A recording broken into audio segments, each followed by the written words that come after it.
The new book by Robin Phillips, Confessions of a Recovering Gnostic, is one that every believer should have on their bookshelf. It offers mature metaphysical reflections on a number of themes very pertinent to our walks as believers. But what exactly was Gnosticism? I'll let Robin Phillips explain. Gnosticism describes a family of ancient heresies revolving around the idea that the material world is a result of a cosmic blunder, the product of an inferior deity. Accordingly, salvation does not involve liberation from sin and death, but escape from the inherently bad material world. Our goal, these teachers taught, is to attain to a spirituality liberated from the trappings of time, matter, and space.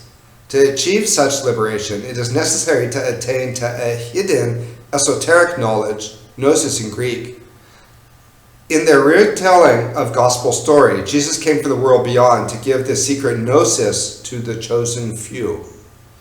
This secret knowledge revealed the way to awaken the divine spark within, so that enlightened ones could escape from imprisonment to enjoy a disembodied eternity.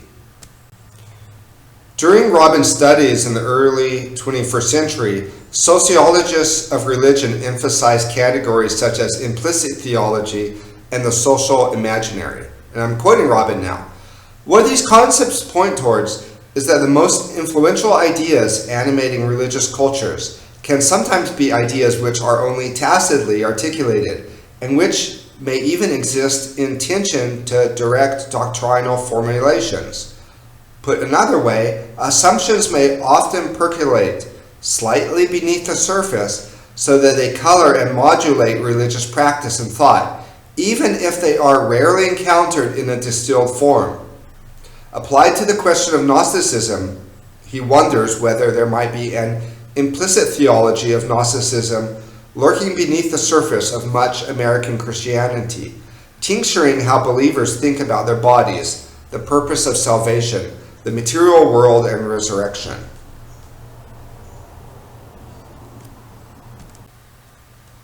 To speak of the Christianity in our day being Gnostic, and I'm continuing to quote Robin here, it's the same way that we might talk about Oprah Winfrey having a Kantian-type dualism between faith and reason, meaning not that the popular talk show host spends her nights poring over the Critique, as a book of Kant, or struggling over breakfast with the synthetic a priori, other concept of Kant, but that her perspective on the disjunction between faith and reason is objectively similar to or correlated with key dualisms within the epistemology of Immanuel Kant. In this book, Robin talks about Christians that he has known that have actually burned their churches to symbolize that church doesn't have to be in a building. And Robin describes how the Rastafarians in California, which are technically a Gnostic sect, have very similar views about the body as many would-be Orthodox Christians, but they have been led astray by the recurring heresy of Gnosticism. Robin talks about David and Sophie, who started dating 7 months ago, and they've constantly talked about spiritual things. After the sudden death of a good friend of David, their conversations turned towards the next life. And when David happened to mention to his fiancée about his hope in physical resurrection, Sophie said, "You mean you actually believe we will have physical bodies in heaven?" "Of course," David replied. "Isn't that what all Christians believe?" "Well," replied Sophie, "in my 18 years as a believer, I've never encountered that idea. In fact, it even seems a little gross." Even though the Nicene Creed, it says that we hope for the resurrection of the dead, many Christians are ignorant on this ancient spiritual custom and doctrine of bodily resurrection. And when N.T. Wright came out a few years ago and talked about the idea that we would have resurrected bodies, ABC News reported it as a departure from traditional Christian belief. So far has the shift gone in the direction of really a regurgitation of historic Gnosticism that sees the body as bad and that sees that Christ came to liberate us from material things. And Time magazine reported at the close of last century that 2/3 of Americans who say they believe in the resurrection of the dead, they do not believe they'll have bodies in the resurrection. And Robin reports that many pastors say their congregations are illiterate when it comes to the doctrine of future bodily resurrection. And they assume that salvation means liberation from the realm of time. Robin explains how when many contemporary Christians speak of Christ's saving work or Christ saving us, they think that it means Christ saving us from hell, when in reality, for first century Christians with a mindset of Jewish temple worship, Christ saving the world meant saving collectively the world, expanding the covenant of Israel out into all the world, similar to the way that in the ancient Near East, kings would establish their power by erecting images of them through their territory. That's what Christians are called to do. And the dominion mandate is really a cultural mandate. And Robin talks, it's a brilliant defense of the sacraments, and it's a brilliant defense of the physicality of being human and the goodness of being human. And Robin says that the demand that Christianity has on an intelligent carpenter is to make good tables. So even if you're dancing ballet, if you're doing it for the glory of God, that's inherently good, and that Christians shouldn't shy away from doing something they like just because maybe they have the idea that it is not spiritual, because it is spiritual, and we're participating in God's kingdom, and anything that's incomplete will be completed when Christ comes. Robin says that in wrestling with such questions, some believers have maintained that the most effective Christian witness occurs when we withdraw from the world. And this is very practical outworkings. This is very practical outworkings. And Robin says that many Christians feel that they shouldn't be involved in politics. He talks about a pastor he had when he was young, even going so far as saying it was a sin to vote.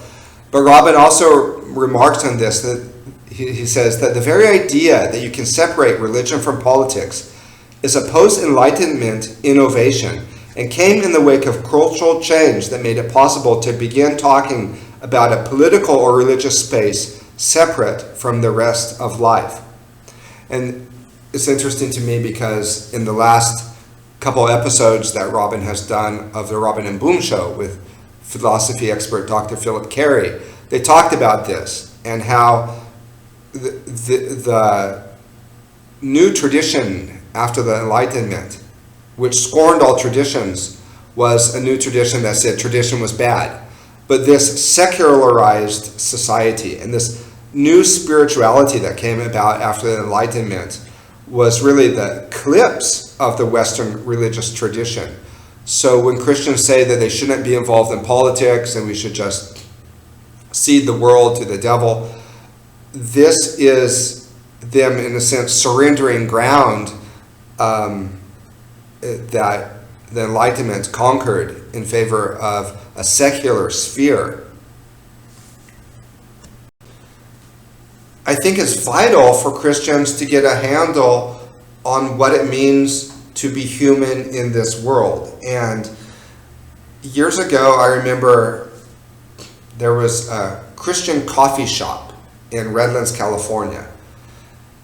It was run by a brother and sister that were Seventh-day Adventists. And I remember they wanted it to be a place where anybody could come, but it would particularly cater to Bible studies, to church conversation groups where you can meet other Christians, There were Christian themes all around, maybe Bibles on tables. It was a really good idea. I moved away from the area. I came back a couple months later, and I went in, and one of the girls that used to work there said, well, now she's volunteering because God revealed to the owner that it was really important to God to have money being exchanged, and it was like the money changers in the temple that Jesus ran out. Well, that coffee shop wasn't in business much longer because they couldn't sell coffee anymore.